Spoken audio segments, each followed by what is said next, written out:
What's up, you guys? It's Matt here. So let's talk about the crypto market. Let's talk about markets in general, right? I understand that crypto is really what we talk about on this channel a lot, and it's starting to become, just really crypto. And I do want to talk about other things. Obviously, I want to try and bring other stuff, other situations into, light. But I do have other channels for all that stuff. So we are talking about crypto here. But when we talk about markets, a lot of people will decide to see these lower levels and they will treat them differently. Where you have people that are, excited about investing that will treat these as, buying opportunities, and others that will treat them as just the end of the world. And it's definitely something that we kind of need to learn from. So I have a little bit of a snippet, a little bit of a video to show you guys to kind of display what I'm talking about. I've talked about this in previous videos, but it hasn't resonated with a lot of people. Where people are like, oh, well, you know what? I don't know what you're talking about, because if it's down low, I want to sell. And then when it does go lower, I end up buying back. Well, it's not 100% certain that it will go lower. You may have found the lowest point and you don't actually know about it. Some people believe that it's going to continue, that the crypto market is going to continue to drop. And if it continues to drop, people that are smart, right, treat it as a buying opportunity. However, some people are also looked at as smart if they find the right time to sell. They completely time the market. Timing the market is like, I don't know, the forbidden fruit, which is something, it's just difficult to do, right? Um, I can't do it. Experts can't do it. But if you accidentally do it, you're looked at it as like, hey, do you have all the secrets? What's your secret? Like, people are just like watering at the mouth, salivating. That's the word I was looking for. From what you are doing. And they're hopeful that they can get kind of the answers from you. But to tell you the truth, nobody really has the answers. People that actually do it, that have done it 3 times in a row, then I can believe that you found some sort of formula that works maybe a higher percentage of the time. However, um, you're never going to see that. People don't time the market correctly, especially how the markets are going right now. So, anyways, I wanted to talk to you guys about panic selling and why you shouldn't do it. Why you should look at these opportunities as just that, opportunities rather than failures. So guys, hit the like button, hit the subscribe button, hit that notification bell for more videos like this one. Also, make sure you guys check out some of the links down below. It does help out the channel quite a bit. And if you guys want to follow me on Twitter, at Perry8K, you can follow me there. If you want educational videos kind of like this, over on Patreon is where you can get them. I'll have a lot of different educational stuff. I do have a lot of different educational stuff, and I plan on creating a lot more. So if you want to be a part of that over there, that's the biggest way to support me, and that's the easiest way to contact me if you want to reach out to me directly, and we can have a conversation. Usually not over the weekend, but during the week, I'm usually open to answering any questions that I can answer, or having a conversation that you want to have. So feel free to go over to Patreon and, start that conversation there and watch some of the videos that we have over there. Anyways, if we look at the crypto market right now, the crypto market is down yet again. It's at a $810 billion market cap. We remember, like, we're reminiscing. We remember when Bitcoin was up at a $1.2 trillion market cap by itself. You saw Ethereum at a $500 billion market cap. That's a $1.7 trillion market cap right there between the two of those. Between everything else, Bitcoin really controlled 20%. Ethereum controlled about, sorry, not 20%. Ethereum controlled 20%. Bitcoin controlled about 40%. So there's 60% of the market right there, 40% of the market that is left. So if you're looking at that, you're basically saying, let's add another 1 or 1.2, 1.3 trillion there.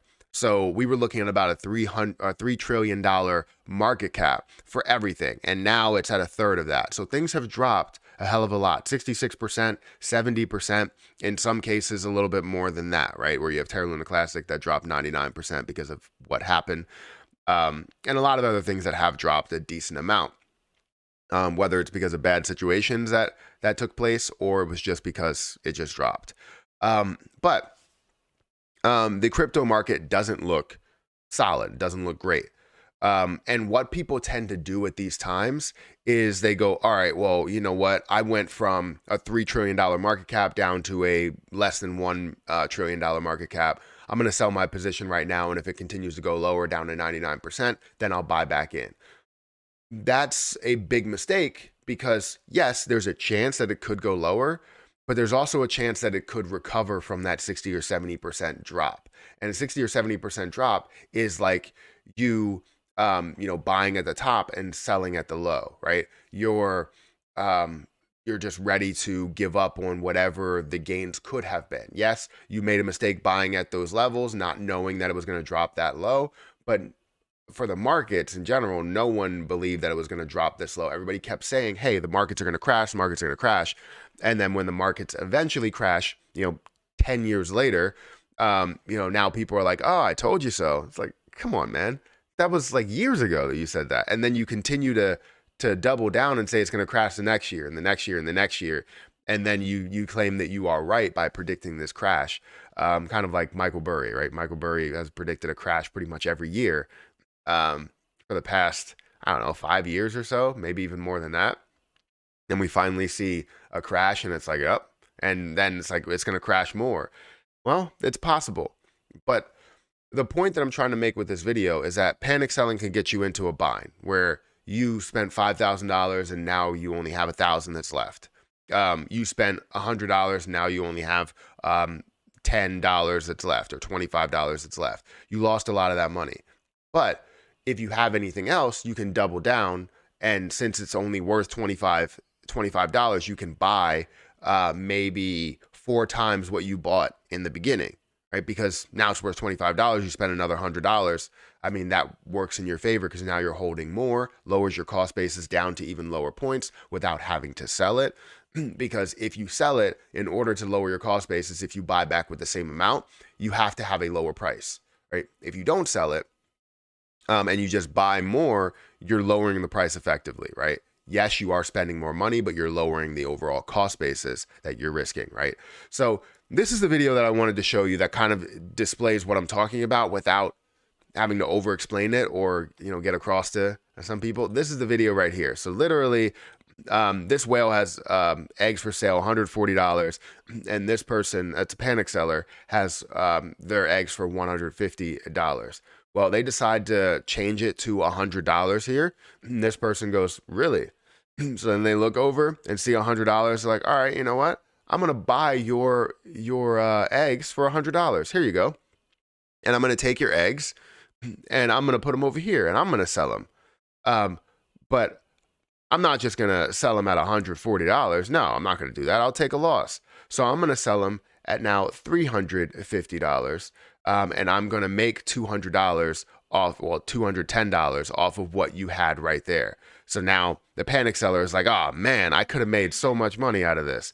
Oh man, I don't know why it's playing the audio. I tried to take the audio out. But anyways, that's basically what I'm trying to say. It's like panic sellers will sell way too quickly. And then the whale will go, you know what? I'm buying up everything. And when they buy up everything, things start to run to crazy prices. And then you're like, the person that was a panic seller is like, ah, man. And they start buying again and buying at the top.